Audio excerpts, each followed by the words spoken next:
one of the immediate objects of contemplation is the fact that human beings are limited, right? There's lots of things we can't do. For example, you're there and you're not there. You know, then that's thrownness from a phenomenological perspective.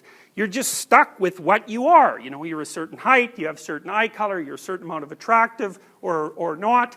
You know, you're verbally fluent, you're smart, or you're not, or you're conscientious, and it's just sort of, those are the cards that you've been dealt. And it really is worth thinking about it that way, because who you are in some sense is a consequence of a lot of processes, genetic processes, that are in some ways random. And you've been dealt a particular hand, and then you have to play it. And that hand has limitations. And so people in some sense they're offered opportunities by the nature of how they're constituted, but there's also a tragic element to that, which is, well, as you move in life, you bump up against limitations that you cannot transcend. You know, and those are the typical limitations. You bump up against the demands of the social group, which has a tyrannical element. You bump up against nature itself, because you're susceptible to illness and to degeneration and eventually to death, and so are the people around you. And so there's this issue at the bottom of being that also presents you with a problem. So life is problematic, you're trying to solve it, and that's what you're stuck with. So that's sort of the parameters of being. So I think in most mythological language, I like to think of mythology, philosophy, and then mythology as like forms of conceptualization that are examining the grammatical structure of being. It's like what's common among sets of people, what's common to the experience of sets of people. And the fact that you are is one of them, and the fact that you are has problems is another. And then a third one is, well, you're motivated at least to some degree to do something about those things. And so that's what makes people human in many regards. It's something fundamental that makes them human.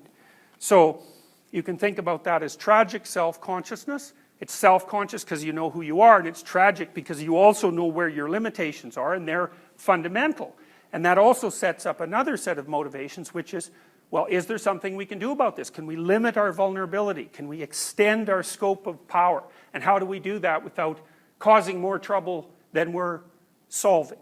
So with that kind of common problem at the basis of our being, that's also what enables us to communicate. Because we understand each other, because we're in the same states of being. So you can talk to someone about your problems without having to explain what problems are.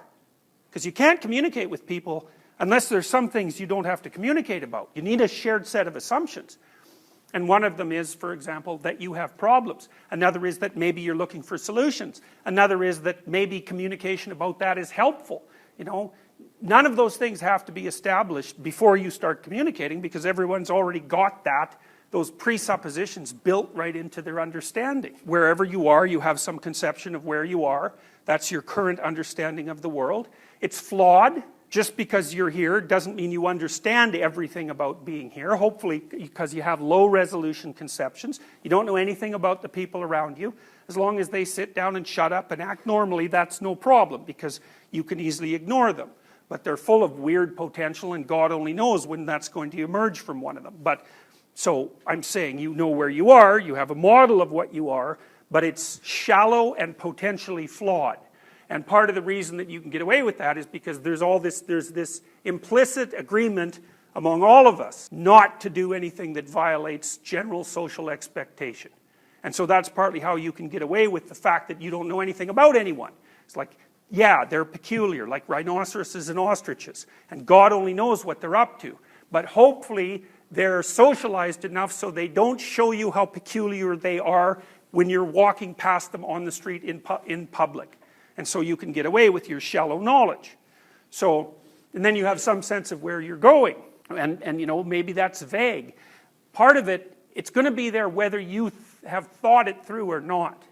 And the reason for that is, as we've discussed, the biologists are pretty good at informing us on this part, is that, you know, at the base of your cognitive, emotional, motivational, perceptual structure that gives rise to your being are these systems that are going to push you in some direction, as a motivation systems or emotion systems. So if you don't drink water long enough, pretty much that's all you're going to be able to think about and value, and not only that, see the world through. Because when you see the world as a thirsty person, you're not seeing the world the same way that someone who has had plenty to drink sees it. So, so you have this space that defines where you are, and this conception about where you're going, and you think where you're going is better, and you have a theory about how you're going to transform the present into the more desirable future. But you can make an error at any level of that conceptualization. And that's sort of a modification of Jeffrey Gray's theory, the cybernetic theorist, because what they believed was that you see the world. You expect certain things to happen when you act.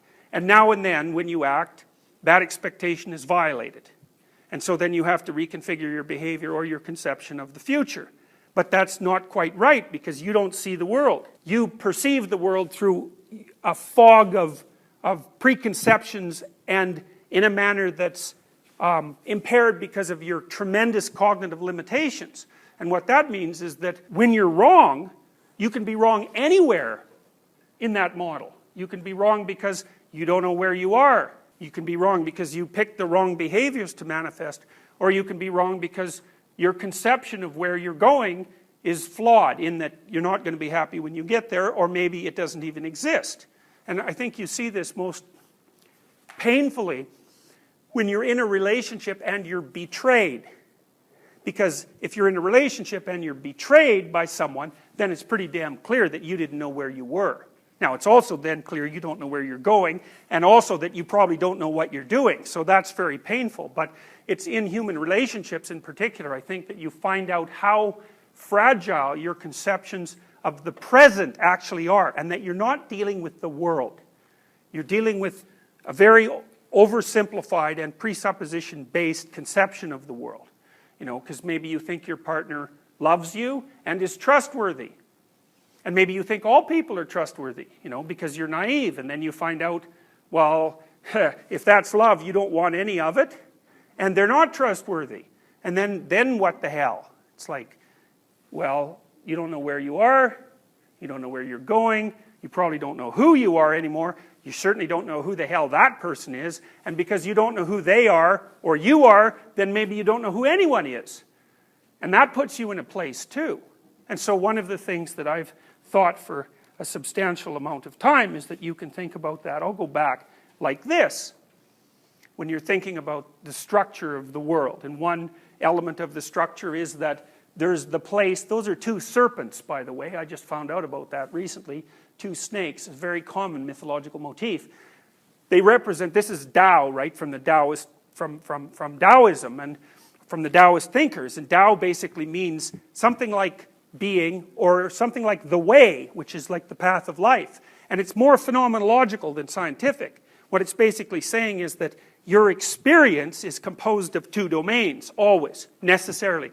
One domain is the orderly domain, and the orderly domain is the place where, when you act, what you expect happens. Or more precisely, it's the place where, when you act, what you want happens.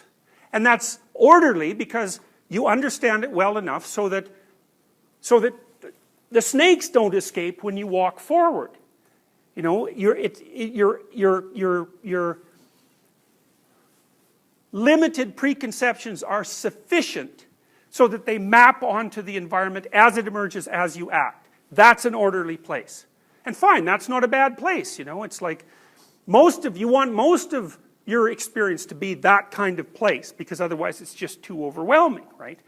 But the problem with order is that you can have too much order.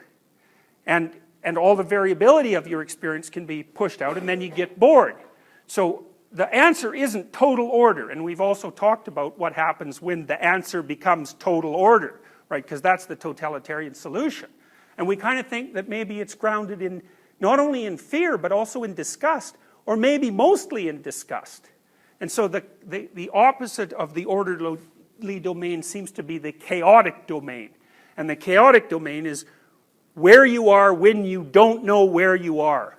And that's not a geographical place, although it can be, because you can get lost, say, in the city, and then you're in chaos. But it's more like, it's more often, I think, an interpersonal place. You know, I think people encounter chaos most often, in its deep sense, when their relationships with other people go seriously wrong.